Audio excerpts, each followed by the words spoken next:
Përshëndetje, ja ku jemi përsëri me Patrin dhe me Gëzimin, vazhdojmë bashkëbisedimin ton për librin e zbulesës. Kemi bërë herën e fundit sallën e Fronit të hyjt, ku pam shumë gjëra, por hyj nuk e pam, dhe tani hym në kapitullin e 5, ku na paraqitet një libër dhe në Fron një qenie që do ta diskutojmë gjatë bashkëbisedimit. O nuk shifet Zoti, por as i pranishëm. Fati që ka Froni, dikush unë sipër. Jemi në këtë mënyrë, në të cili paraqitet një ambient qellor, që është banesa hynore e Zotit. E akoma vazhdojnë ashtu, sepse kapitulli 5 që komentojnë sot, është në vazhdimsi ngushtë me kapitullin e 4. E atër së bashku, 4 e 5, formojnë një hyrje në pjesën e dytë e librit.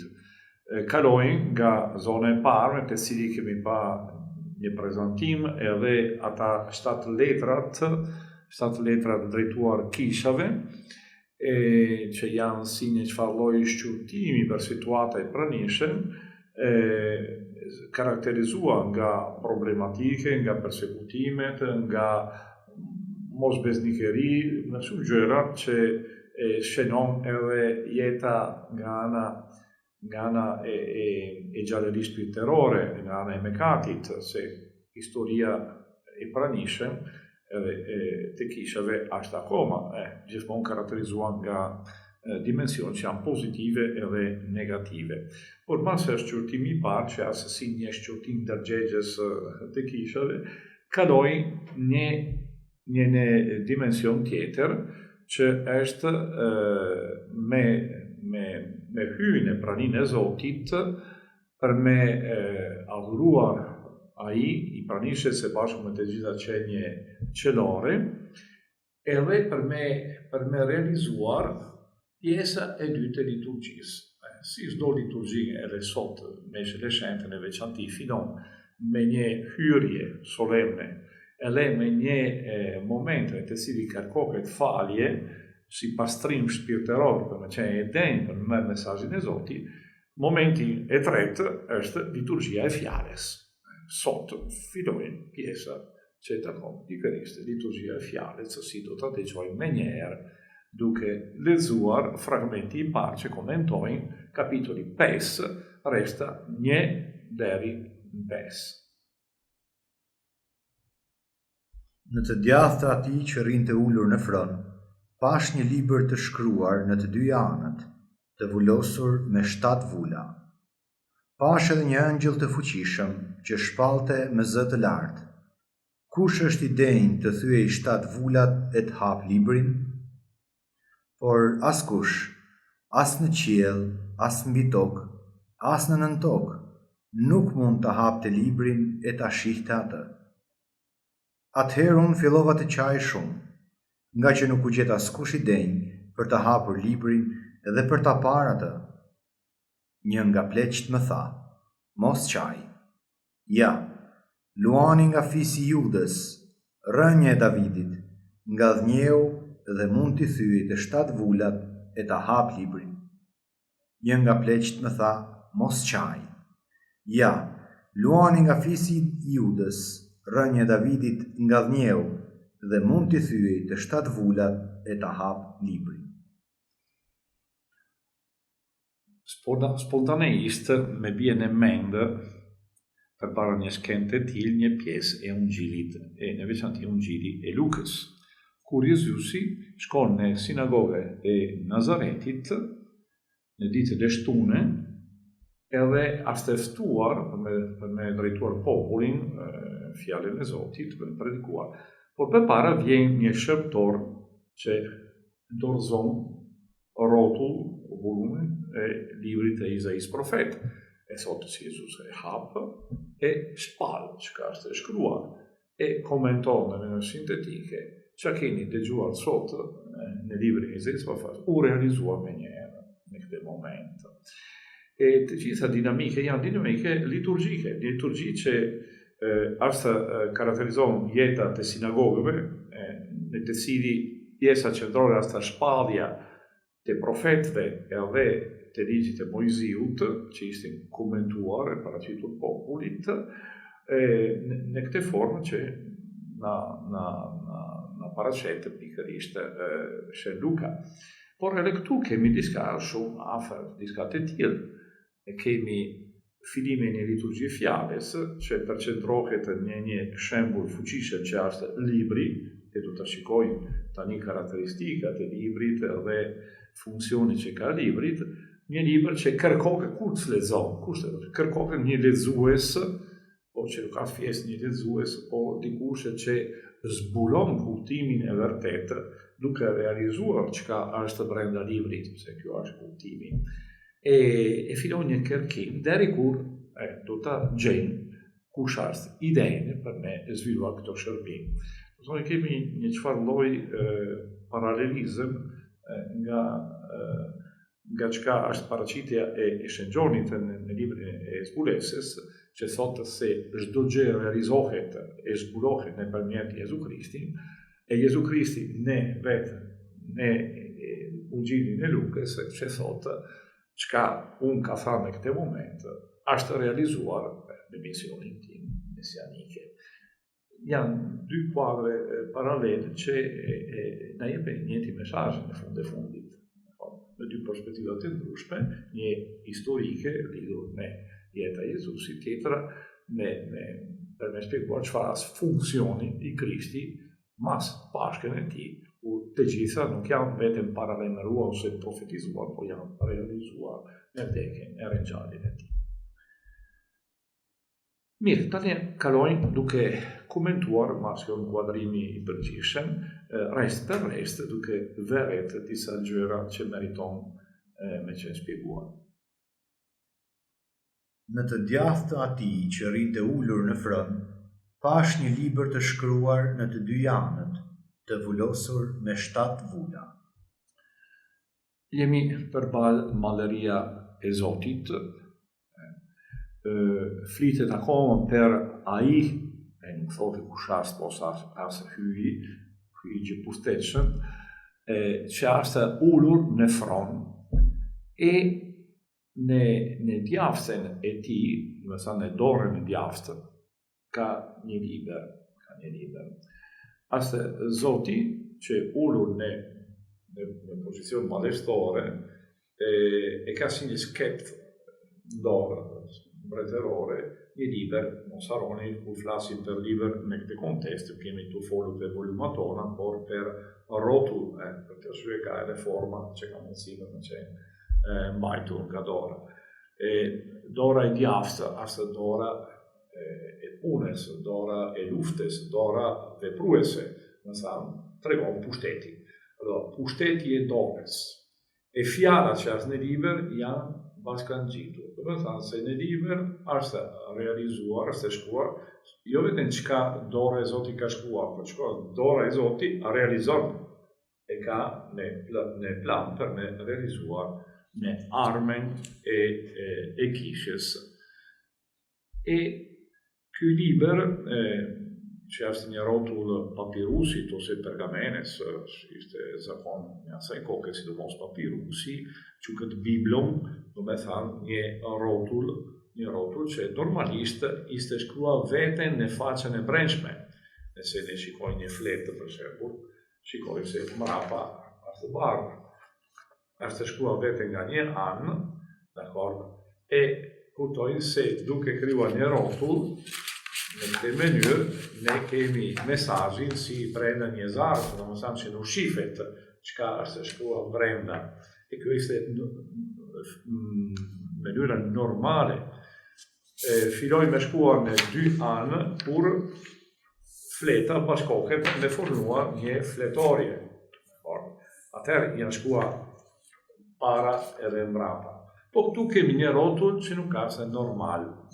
Një rrotull që ka një karakteristika jashtëzakonshme, që thohet që është e shkruar në 2 anet. Do të thënë, është shfrytzuar plotësisht, nuk ka as një pjesë që është bosh. Është një mesazh shumë fortë e që plotëson krejtësisht libri. E fakti që libri është në formë rrotull e ka në karakteristikë të tillë na drejton prapë si kemi konstatuar shumë herë në librin e Ezekielit profet. Roftoj Dori për me lezuar një reste nga kapitulli i dytë e Izaias profet. Po, rreshti 9. Unë shikova dhe ja një dorë e shtrirë drejt meje, dhe ja, në të ishte rrotulla e një libri. Ai e shpalosi para meje, ishte shkruar nga brenda dhe nga jashtë, dhe në të ishin shkruar vaje, rënkime dhe hadhe.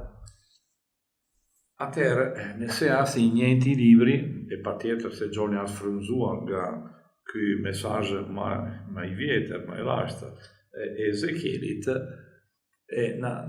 as duke na përgatitur se në pjesën e dytë e zbulesës do të kemi trazimet e ndryshme, ngjarje që janë tragjike, kërcënuese, të mërshëm për disa aspekte, vjen kjo dimension ma turbuluese që karakterizon librin e zbulesës si pjesë më e famshëm, edhe nëse nuk do me lexuar vetëm nga jo, por ky libri tani vjen për me zbuluar gradualisht këta dimensionet që janë përshkruar edhe nga Ezekieli, vuajtje, rënkime, hadhe, ashtu. E për të arsye është një mesazh që duke marrë me shumë kujdes edhe me shumë guzim. Normalisht, ta velymat ose rrotull, librat e format e rrotullit, ishin vullosur, ishin lidhur me një spango, diçka të tillë, një lidhje, e për me blokuar spango ose lidhje në mënyrë që një i autorizuar nuk shikon brenda, ishte vullosur me dylli, disa herë edhe me plumb, ose edhe me terrakota, me keramikë, toka me baltë, në shumë mënyra, ishte në mënyrë që për me blokuar këta dy lidhje e me shikuar se dikush e ka prishur apo jo. Por nuk është normal se vullet e janë 7. Mes është një mjafton. Por në këtë rast 7 vulla tregojnë që libri nuk ka se për me qenë lexuar e kuptuar ose zbuluar me njerë në mënyrë plot. Po zbulimi është graduale, do të jetë graduale, hap mas hap. E 7, si gjithmonë, tregon një plotësim e zbulesës. Do me thënë se deri kur nuk vjen vulla e 7, nuk do të kemi mesazhin plot.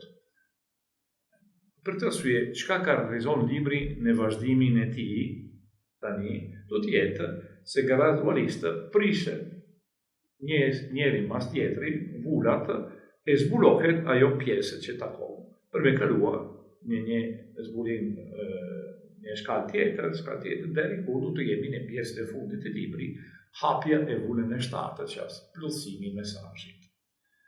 Do të thotë, tu kemi një çfarë lloj tregimi i librit si vazhdon.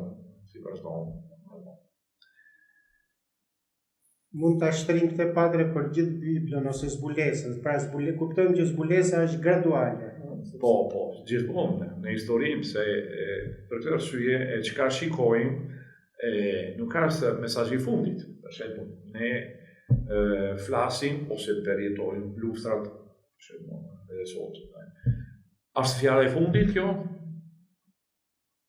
Jo, nuk është fjala e fundit. Vjen një tërmet e katastrofë natyrore. As mbarimin e botës? Jo. Deri ku nuk shkojnë deri në vulla e 7 e do të shikojmë për çka fletë, ku vjen momenti të zbulojnë edhe ne, dakord. Atëherë nuk jemi në fund. Për të arsye një vizion që vlerëson vetë pjesa negative, katastrofike e librit, e është një lexim shumë të kufizuar, që shpesh interpreton edhe ngjarjet historike, shoqërore, natyrore, që ndodh në këtë botë, si diçka që është mbarimi i çdo gjë, ndërsa janë vetëm shkallat që na afrojnë për zbulimin përfunditar, që ndoshta nuk ka kaq negative si na duket në këtë fazë fillestare. Për të arsye, shikoj, për me fituar një perspektive ndryshme duke vazhduar në leximin e librit. Kjo, në fakt, tu në këtë mënyrë, ai autori, Gjoni, na përgatit duke na jepë një metodologji. Mos gjyko historia, mos gjyko mesazhin e librit deri kur nuk ka hapur deri në fund. Mirë. Kaloj në rrestin e dytë. Pash edhe një angjëll të fuqishëm që shpalte me zë të lartë. Kush është një angjëll të tillë? Është një angjëll që personifikon mesazhin që vjen prej Zotit, si zera e Zotit.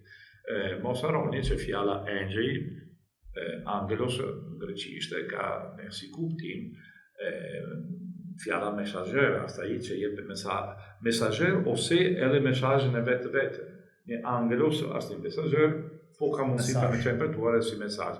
Për të arsye, angjëj janë shumë përdorur në këtë lloj letërsi, edhe këtu në librin e zbulesës kemi plot me çdo lloj angjëj.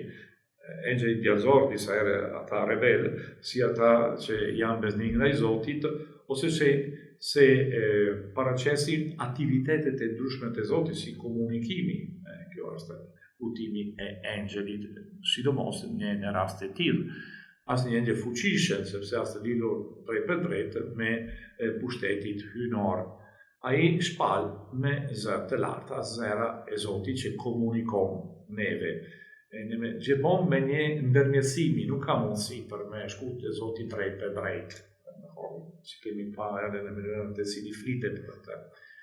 Edhe zera e tij është personifikuar në një angjël fort. Kush është i denjë të thyej 7 vulat e të hap librin? Por askush, as në qiell, as mbi tokë, as nën tokë, nuk mund të hapte librin e ta shihte atë. E tu krijohet një klim dramatike, sepse ka një pyetje që vjen nga goja e Zotit.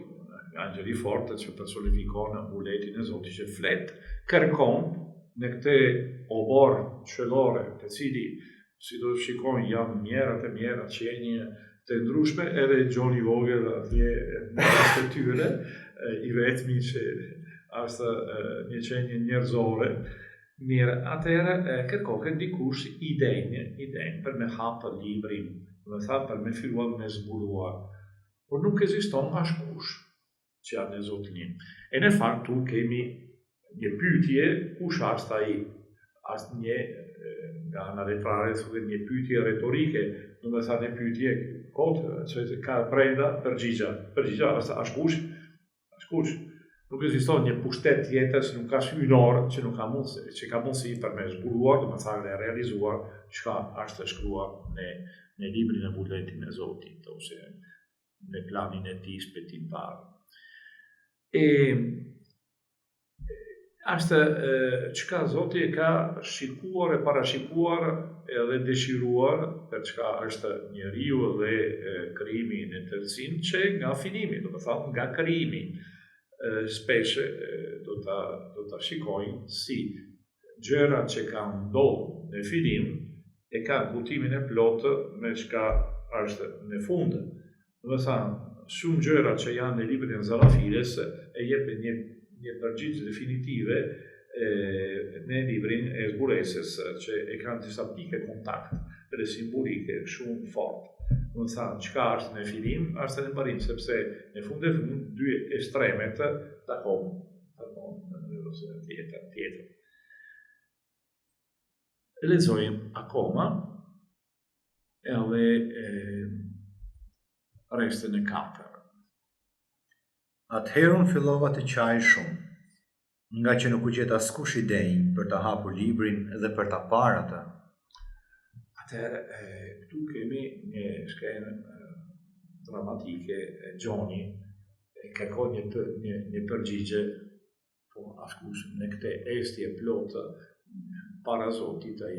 Atëherë, si kemi shpresë. Do të thënë se në lotet e tij, Gjoni Vegues interpreton desprimi e njerëzimi që nuk gjenë vetë forcat për me shpëtuar. Edhe është i çuditur që as në mes të qenien angelore që mbushën qieli nuk ka askush që ka një fuqi të tillë për me zbuluar edhe për me shpëtuar krijimi e së bashku me krijesat e krijimi kryesor që është njeriu.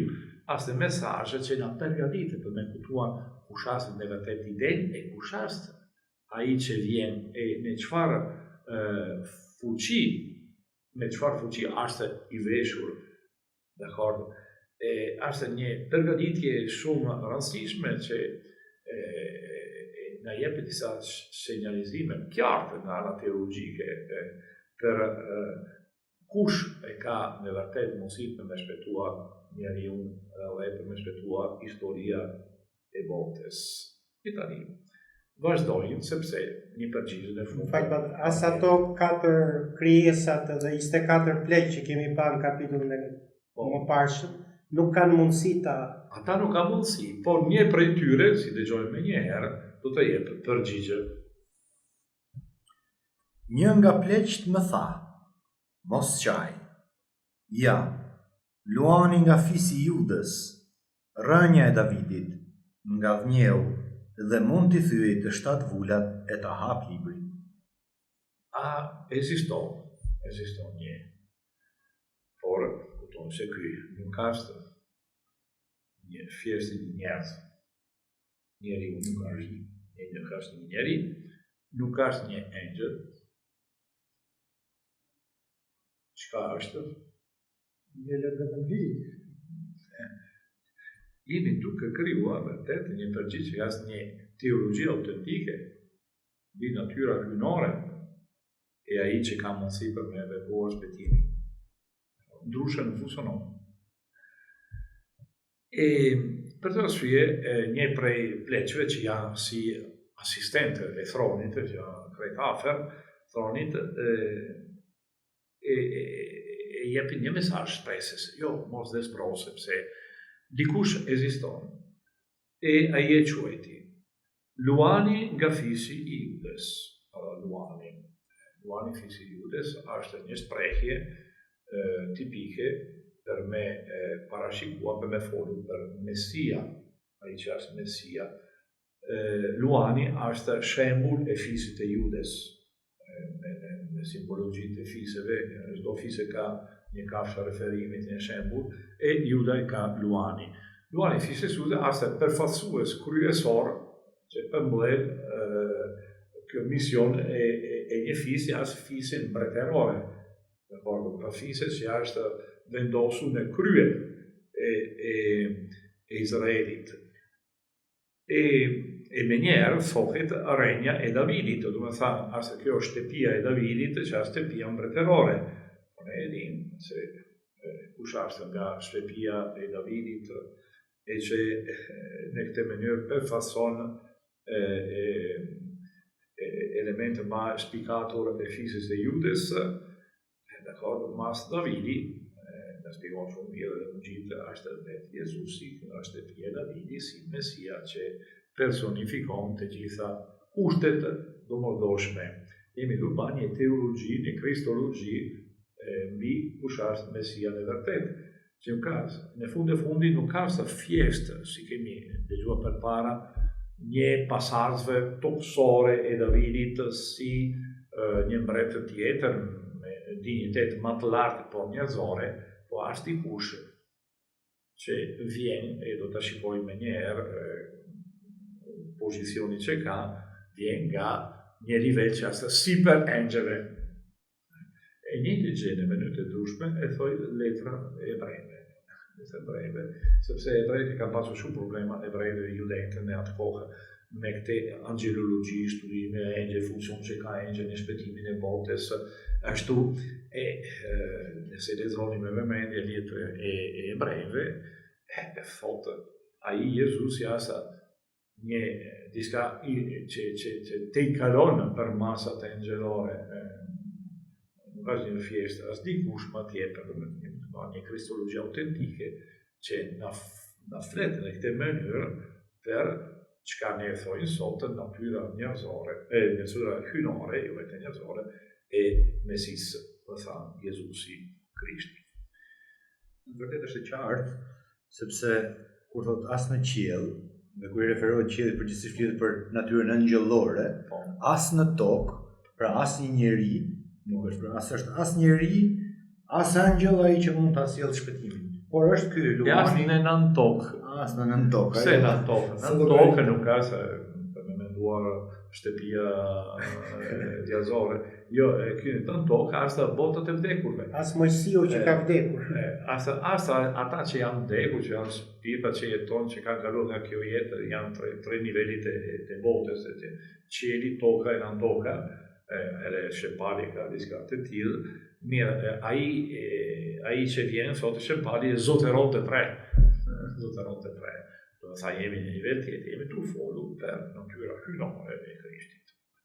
Shumë qartë e shumë fuqishëm, por me kategori angjëllore, me referimet e botë angjëllore që ishte shumë e përdorur në ambientin, në teologjinë, në spiritualitet e kokës, e sidomos të judejve, sidomos në këtë pjesë, shekullin e parë, shekullin e dytë, shekullin e parë para Krishtit, shekullin e parë mas Krishtit. Atëherë, ai që zbulon e që realizon që është shkruar në libri, është ai që vjen nga shtëpia e Davidit e që është Mesia i vërtet. Na kuptohet se nuk referohet për Jezu Krishti, edhe nëse nuk përgjuhet të remen, por të gjithë e ti kush është nga konteksti. Mirë, vazhdojnë në këte dimension zbulimi progresive e tani në mënyrë më e qartë kalojnë një fazë tjetër në pjesën e dytë e kapitullit nga resta 6 deri në 14, ku në mënyrë fillojnë me folur qartë, fokusuar mbi protagonisti që edhe një herë zbulohet e që kemi takuar edhe në fillimin e librit fatikisht.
Rilexojnë atëherë të arrestat komplete, ma se komentojnë. Pastaj, pash një qen që qëndronte në mes të fronit, të 4 gjallësave e pleqve. Ai dukej si i therrur dhe kishte 7 brirë e 7 sy, që janë 7 shpirtrat e Perëndisë, të dërguara në të gjithë dheun. Ai shkoi e mori librin nga dora e djathtë e atij që rrinte ulur në fron. Kur qengji mori librin, 4 gjallësat dhe 24 pleqt ranë përmbys para tij. Secili kishte nga një harpë dhe kupa të arta të mbushura me temjan, që janë lutjet e të shenjtëve. Ata këndonin një këngë të re e thoshin: I denjë për të marrë librin dhe për thyer vullat e tij, sepse u there e me gjakun tënd ke blerë për Perëndin njerëz nga çdo fis, gjuhë, popull e kombë. I bëre mbretër e priftërinj për Perëndin tonë, dhe ata do të mbretërojnë mbi dhe. Pastaj pash përsëri dhe dëgjova zërin e shumë angjëjve që kishin rrethuar fronin, gjallësat dhe pleqt. Numri i tyre ishte me mijëra, me 10 mijëra. Ata thoshin me zë të lartë: I denj është qengji i therrur për të marrë pushtetin, pasurinë, urtinë, fuqinë, nderin, lavdinë e bekimin. Pastaj dëgjova çdo krijesë në qiell, mbi tokë, nën tokë, në det, gjithë krijesat e gjithësisë që thoshin: Atij që rri ulur në fron dhe qengjit u qoftë bekimi, nderi, lavdia e pushteti në shekuj të shekujve. 4 gjallësat thanë: Amen, ndërsa pleqt ranë përmbys dhe adhuruan. Kuptojnë se jemi përballë hyrje solemne e protagonistis palet në fundit në kushasht. Thohet ashtë Jezu Krishti, thotë ashtë qengji i fliuar, do me thamë, ashtë Krishti në dimensionin ti pasvore komplet. Mirë, tani, nga masët që prezentohet ai që është figura qendrore, se bashku me ai që është ulur në thronë, e zhvillohet e çfarë lloji liturgjin rreth tij, në liturgji pranimi, në liturgji lavdërimi, në liturgji falënderimi, për çka është vepra e qengjit, do të thënë, për çka është misioni mesianike e Jezu Krishti a realizuar një herë për gjithmonë në mishërimin e tij dhe sidomos në vdekjen e ringjalljen e flimin e tij edhe në hërimin e ngjarjes. Është misteri i Krishtit në tërësinë e vetë. Kjo fuqia që ka libri i zbulesës, është kjo fuqi sintetike që sintetizon nëpërmjet përshepullit që është mesazhi që na vjen nga tërësinë e besdiljes në re.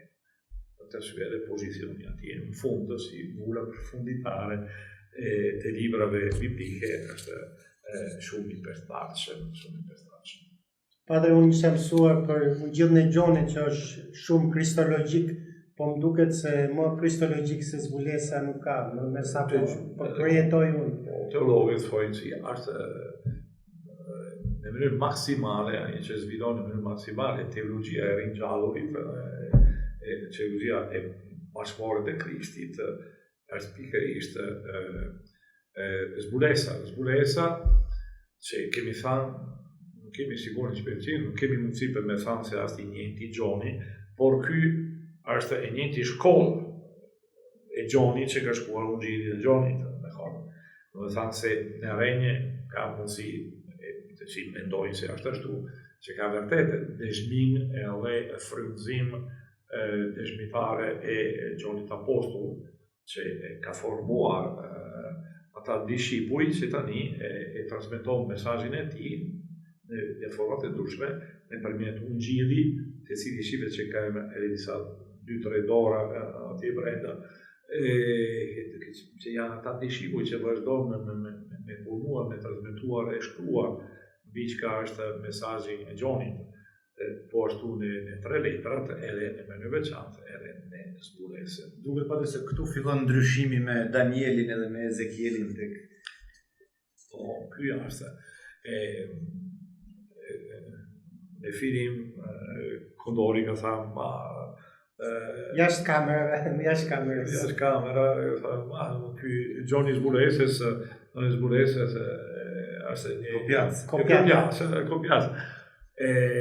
Kopjas inteligent, në sens se ai plotson për çka mungon, po niset e prej çka është profecia e vjetër, duke plotësuar, duke jepë kuptimin e fundit që ata nuk kishin mundësi as me imagjinuar që është pikërisht Krishti fliuar e ngjallur që dominon skena e botës, sepse është vetë Zoti që shpëton botës.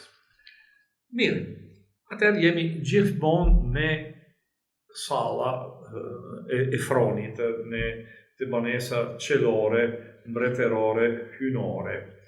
E është interesant se detajet e kanë një vlerë kur na transmeton diçka në mënyrë si referim që na çon përdor për me kuptuar më mirë gjëra, për të shëzuar që i fi kujdesshëm edhe për disa detajet. Për shembull, insistohet jo vetëm këtu, në mënyrë shumë evidente, por në pjesë të tjera, mbi hierarkia që ekziston atje brenda.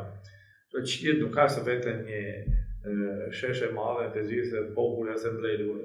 Jo, nuk ka një hierarki, ka një thron që është një qendër, dakord?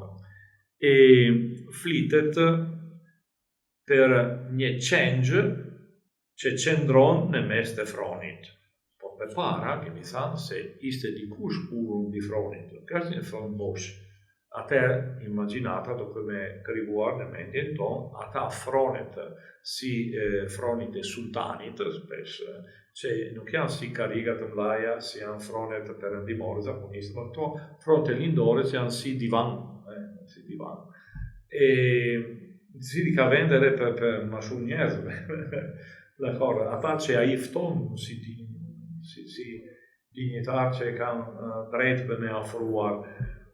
Pa për këtë shpjegim, unë do bëja rolin e atit lexuesit fundamentalist. Ja një gabim bibël se nuk mund t'ulen dy persona në të njëjtin fron. Absolutisht nuk ka vërtet. Po, në froni është e madhe. Kështu që na sqarove. Po. Shifet, normalisht, si sultani e ule vetëri e ule në këtë divan, por ka mundësi e ule dikush tjetër.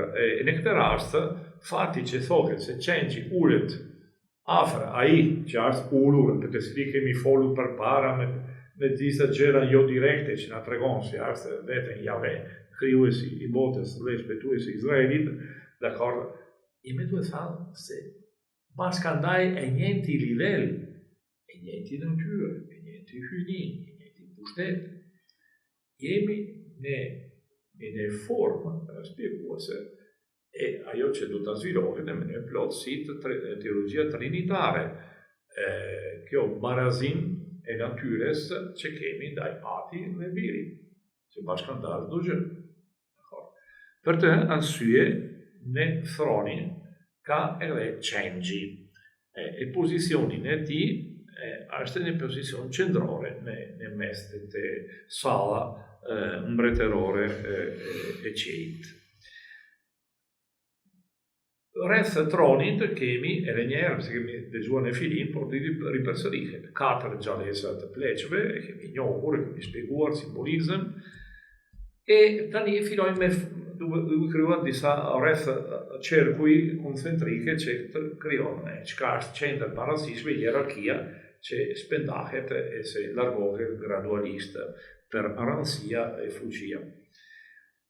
Por tani shikimi, objektivi i Gjonit fiksohet edhe një herë mbi qendër, për thënë qengji si paraqitet, çfarë janë karakteristikat e qengjit, e janë shumë vërejtje shumë rëndësishme. Atëherë, ky qengji, qengji është në referimi i qengji pashkëve, për të cilin na flitet librin e Daljes, kapitulli 12, qengji gjaku i të cili shpëton Izraelin nga engjëli i vdekjes në nata e pashkëve, është një qengj shpëtimtar që parashikon çka shpalet në fillimin e Ungjillit të Gjonit, kur thohet për Jezusi që qengji i yt, ai që mbajt mëkatin e botës, jemi kretë në fillimin e Gjonit. Mirë, por një vërejtje tjetër rëndësishme, një detaj, është se është i plagosur. Qengji është i therrur, do të thënë i fliuar, është sakrifikuar. Referimi është Krishti ofruar duke zëvendësuar kultin e vjetër, sepse Ungjilli i Gjonit shpjegon shumë mirë se në atë moment në të cili Krishti vdekë, ishte ora të cili në tempull ishte fliuar qengji pasvore, por në këtë mënyrë Krishti nga kryqi zëvendëson flimet e Izraelit për çka i përket shpëtimi, se ai është qengji vërtet, nuk ka ma nevojë për ta qengja që si vete një çfarë lloji para lajmërim përgatitjes për flimi i vërtet e përfunditar që është kryqi i Krishtit. Dhe letra e Hebrejve e thekson këtë. Hebrejve shpjegon shumë gjatë. Ecco, per këtë arsye, ai e ka ata plaget krijuar nga fika e flimit që na paraqit momentin e vdekjes. Por ka një karakteristikë tjetër, i fliuar, i prer, i therrur, por as në këmbë. Kush është i këmbë? Dikush është gjallë. Do me thënë se fliuar, po jo i vdekur. Njëkohësisht është i gjallë. Do me thënë se as tamam shembull o figura, më mirë figura e Jezu Krishti, i vdekur e gjallë. Asta figura e plot, e misteri Pashkëve realizuar në Krishtin. Për arsye edhe figura e qengjit, asta kaqët të hapur e të kishat, në riferimi eukaristike, asta një dhe shembulli ma i dashur e liturgjia krishtere, e në liturgjin e shenjtë për para me afruar alterit që thotë meshtari që qengji hyjt e paraqit pikërisht eukaristia si qengji hyjt ai që shtyen me katet e botës. Mirë, një karakteristikë tjetër që na transmeton një imazh shumë ndryshe nga imazhet e zakonshme të qengjve, që maksimumi për çka di unë ka 2 brina, jo më tepër ka 7.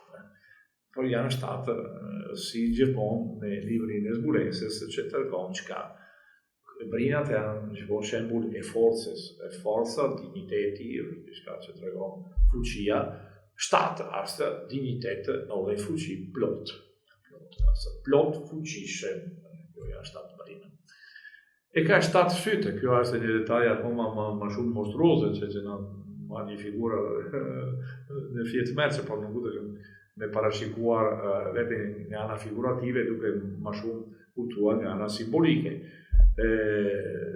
Sytë janë mjetë dhe të cilin ne njohim, ne shikojnë e mesojnë, shikojnë e mesojnë që kemi rreth. Do të thënë se është dituria, utia, njohja, një njohje 7 që është plot. Të shikojmë çdo gjë në botë, çdo gjë në historia. I gjithë pushtetshëm dhe i gjithë dishëm, e thënë me 2 fjalë. Janë karakteristika krejtësisht hyjnore që atribuohet për Jahve, por tani janë sportuar.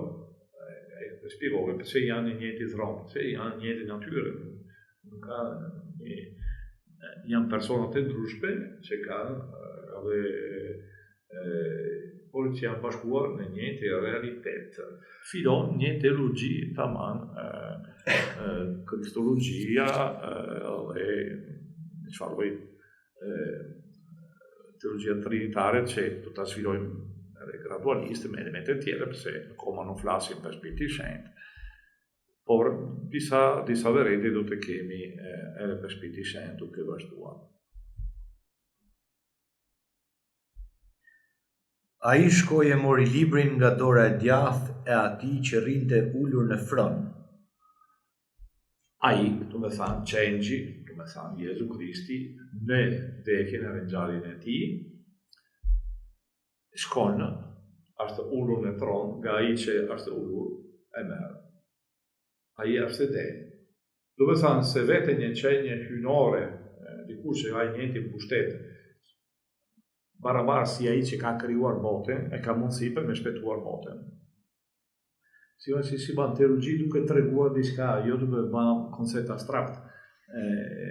As një teologji shumë konkrete që kalon nëpërmjet një simbolizëm nga ti liturgji, si liturgjia flet jo vetëm për fjalët, mo edhe me elementat dhe gjestat që janë në veprimtari. E merr nga dora e djathtë të atij që rrinte ulur në thron, e të dy janë në thron, është shumë e qartë, nuk ka dyshimet. E jo vetëm e merr për vetë ky libër, por me këtë fuqi që ka, që është një gjithëpushtetshëm e gjithdijshëm, ai është duke bashkëpunua plotësisht në zhvillimin e në plotësimin e historisë. Kaloj në rreshtën e 8. Kur qengji mori librin, 4 gjallësat dhe 24 pleqt ranë përmbys para tij. Secili kishte nga një harp dhe kupa të arta të mbushura me temjan që janë lutjet e të shenjtëve. Fillon një liturgjia falenderimi, do të thënë se tani ka një çfarë virime, erdhi ai, tani e din kush është. E vërtet se i nderojnë në mënyrë plotë. Atmosfera është një atmosferë krejtësisht liturgjike, shifet këtu. Diçka që frymzuar edhe nga Tempulli i Jeruzalemit, si kemi thënë shumë herë, edhe nga elementet liturgjike që vazhdojnë në liturgjinë kristare fillestare. Dorëzimi solemni i librit, se basta të cili imagjinoni kur me diakoni e merr ungjillari e shkon me shpallur ungjilli, duke hapur vullat në çfarë mënyrë janë gjëra simbolike që ruajnë edhe sot në mënyrën të cili zhvillohet në liturgjia. Mirë, atëherë kemi libri që atë qende e ritualet të adhurimit që janë zhvilluar nga ministrantët e ndryshme që ajo oborë qellore e shoqëruar nga këngë muzikë. Edhe në Tempullin e Jeruzalemit kishte në funksion të levitë, kishte levite kantorët, që ishte kantarë që këndonte sidomos edhe psalmet edhe kompozimet e tjera, edhe disa familjet levitike që ishin muzikantë, duke përdorur çdo lloj fyje, tamburet, tinguj të ndryshme. Aspekti muzikore ka qenë shumë zhvilluar edhe në liturgjinë e tempullit, për të arsye kalon gradualisht ashtu edhe janë elemente që kalojnë edhe në traditën kristare. Edhe psalmet përmendin harpën, cetrën, çdo lloj metelat, me fyje, me korda ashtu. E një detaj tjetër është se ata e kanë ndorë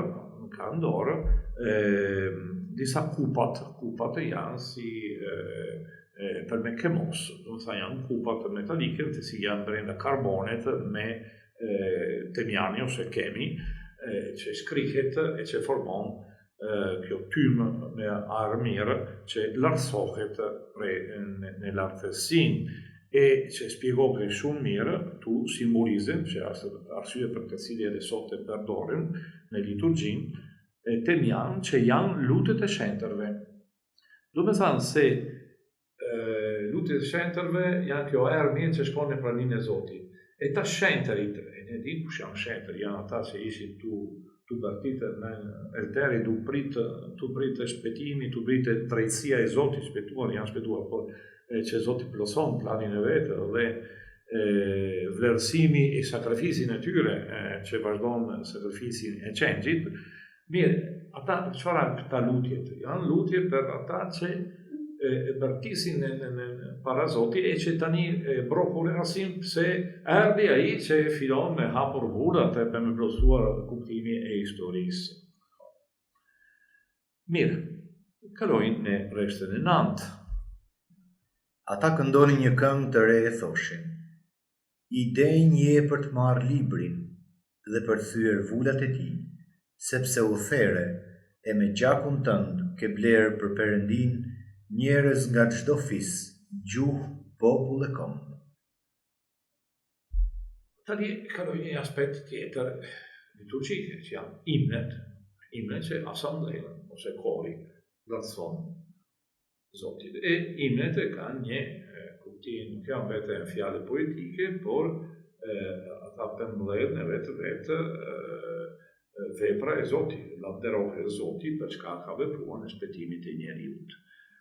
Edhe këtu janë shumë komentatorët ashtu asë një opinion mjaft hapur se këtu si edhe ndodh në disa letrat të shembalit kemi fragmentet nga imnet që ishin përdorur tamam në komunitet fillestare kristare apostolike, se këngë edhe fati që feja përmbledhe në formulat poetike që ishin kënduar është diçka absolutisht që i përket rrejnë liturgjisë kristiane, si edhe sot që vazhdon edhe sot. Për të arsye nuk ekziston një kishë, tamam kishë që nuk këndon, sepse këngë e fjalët që janë fjalët hynore, vërtet formojnë një çfarë sintezë e fesë edhe gjalleron feja duke ofruar Zoti një sakrificë flimit dhe lavdërimit. E ata falenderojnë për fakti që ai që është e shpallur si idejnë, aksios, idejnë. Për me zhvilluar të shërbim ka që rëndësishme që është hapjet e vullave të tij. E tregon që edhe arsye pse është aftë, sepse me gjakun tanë ke blerë për Perëndin njerëz që ka paguar. Tu shpjegohet mirë çfarë kultimi i fëmijëve të Krishti që e ka ble shpëtimi e njeriut jo falas për ne, pero jo falas për vetë, duke paguar me gjakun e tij, me dashuri maksimale e me sakrificë ekstreme, çdo fis gjuhë komo se shpëtimi në këtë rast paraqitet si diçka universale në një mënyrë plotë. Ky është i pari të tre këngë që kemi, në të cili lavdërohet vepra shpëtimtare e Krishtit ne kemi me njëherë. Një detaj tjetër është fakti se nuk është thjesht një këngë, kjo është një këngë e re. Duke vazhduar në librin që po më shumë afrojnë fund e librit, kjo adjetivo objektiv, për emri, e merr më shumë shpesh e më shumë kuptim. Do të takojmë i kanë të re tani, por më vonë do të kemi krijimi i ri, do të kemi Jeruzalem e re, kemi shumë gjëra. Por kjo e re nuk është vetëm se është diçka e shkruar në kohën e fundit, jo. Kjo risia është risia që i përket fuqi që ka Zoti për me krijuar gjëra të reja që nuk janë vetëm një restaurim për që ka ishte përpara, rregullojnë, e vazhdojnë. Jo, filon diçka krejtësisht e re. Kjo fjala ka idenë greqiste është një fjalë shumë e fortë në kuptimin e në konteksti e zbulesës, se tregon një vepër origjinale e Zotit që bën gjithmonë gjëra të reja pa e pritur të vjetra. Esatto, ose duke dhënë krejtësisht gjëra të vjetra për me renovuar krejtësisht çdo gjë.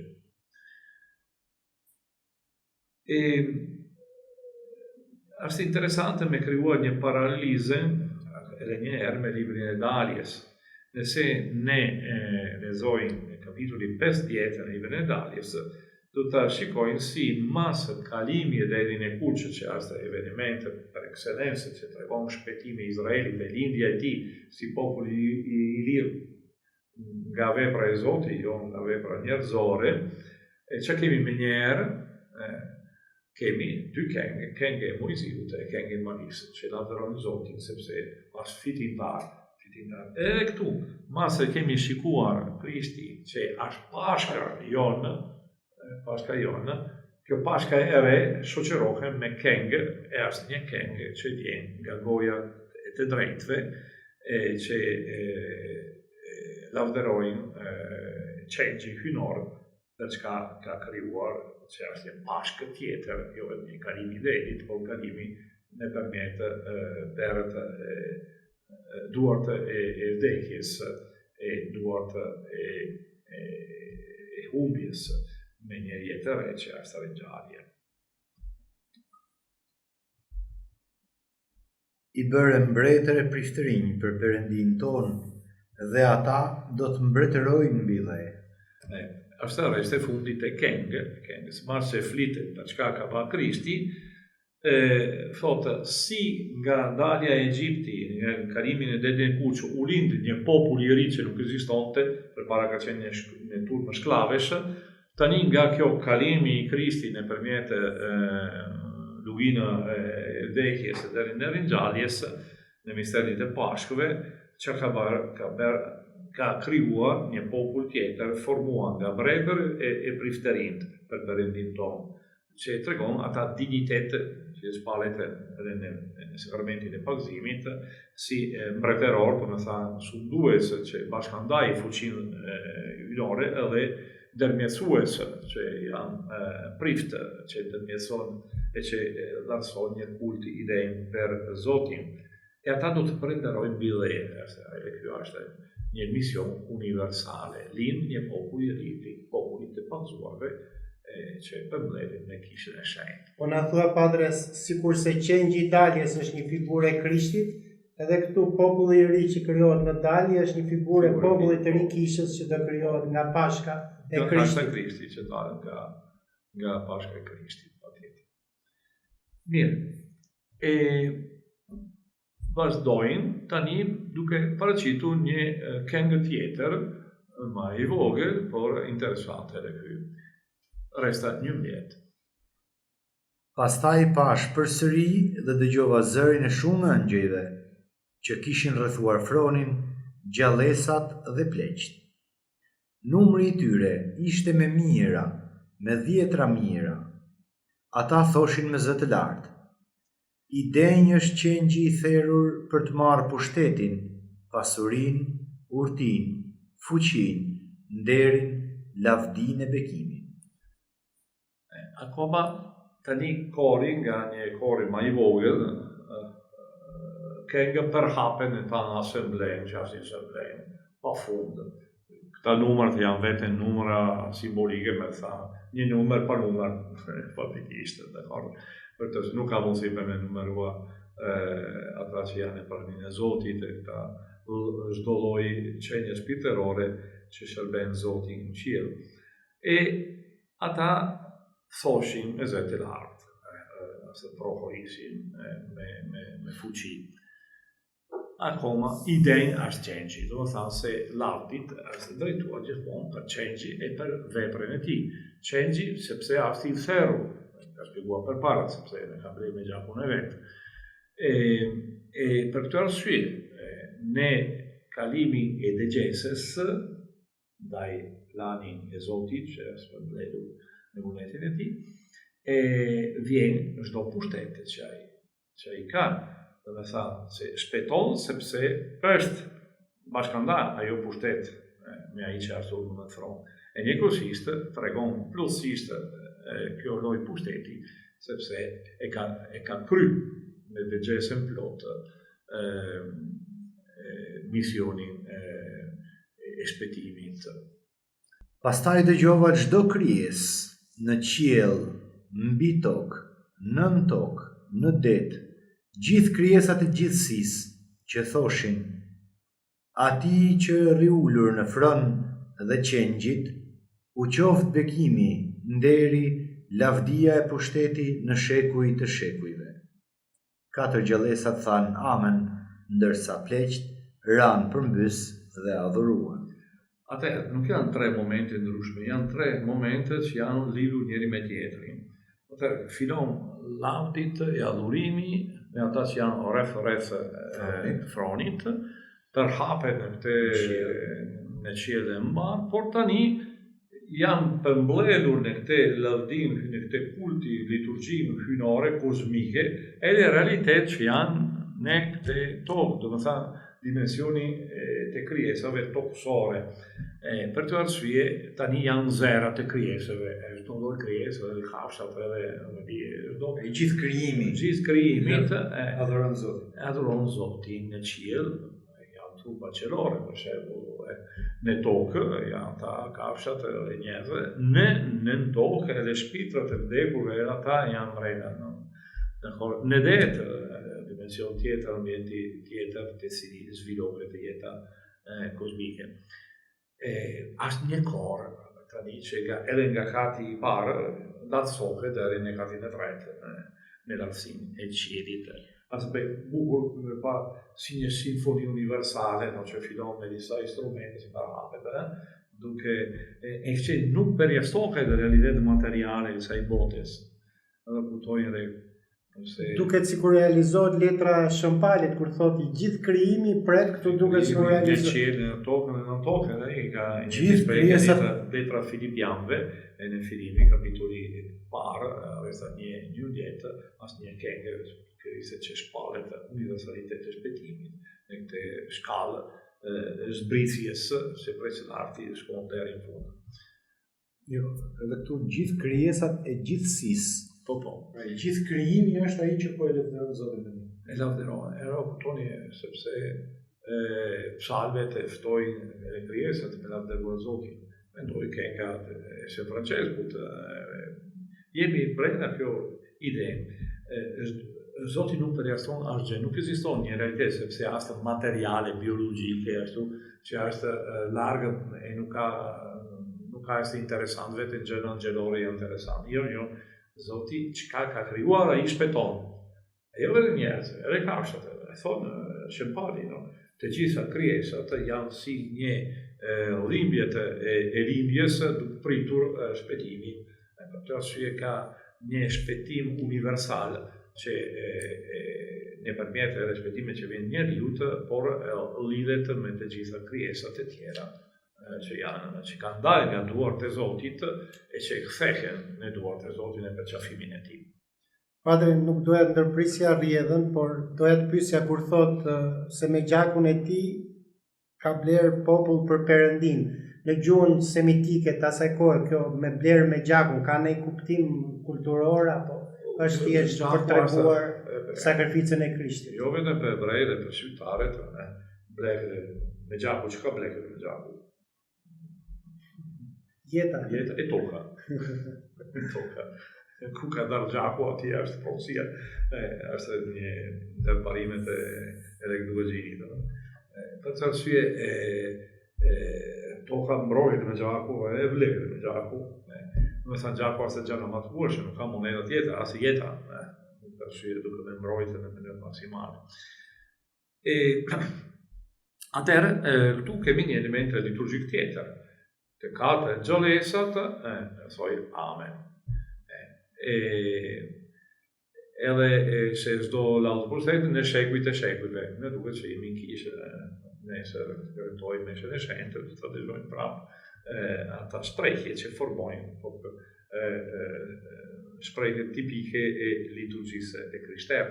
Amen, që vjen nga liturgjia sinagogale, është kjo pohim përfunditar e as fjala e fundit për 3 këngë si janë si strofat e një këngë i vetëm lavdëruar që këndohen nga korët e ndryshme, por në fund ka amen që është mbyllja për të arsye në çdo lutje përfundon vetëm kur vjen amen përfunditar që përmbledh çdo gjë duke aprovuar. Tamam është ashtu,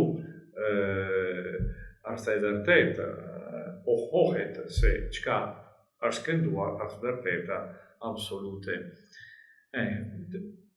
Për të arsye tani në këtë kontekst prapë liturgjik që për të cilin kemi një çfarë familiariteti vazhdueshëm, mbarojmë edhe takimin e sotme. Tani jemi gati, mase kemi paraqitur kushash qendër për me vazhduar e me kuptuar çfarë janë kuptimet e vulave edhe pasojat e hapjet e vulave gradualisht si zhvillimi historisë e njeriut gradualisht deri në sot. Faleminderit Padre, po na bën më të kuptueshëm dhe librin dhe liturgjinë dhe më të dashur dhe librin dhe liturgjinë nëpërmjet këtij shpjegimi. Faleminderit. Liturgjia vjen nga fjala e Zotit. Nëse ju analizoni, besoj se 90% e fjalëve që janë në liturgji janë thjesht fjalë që merren nga shkrimi i shenjtë e transformuar me një tjetër, rikompozuar, por frymëzimi është nga fjala e Zotit gjithmonë. Ne flasim me fjalët që Zoti na ka mësuar.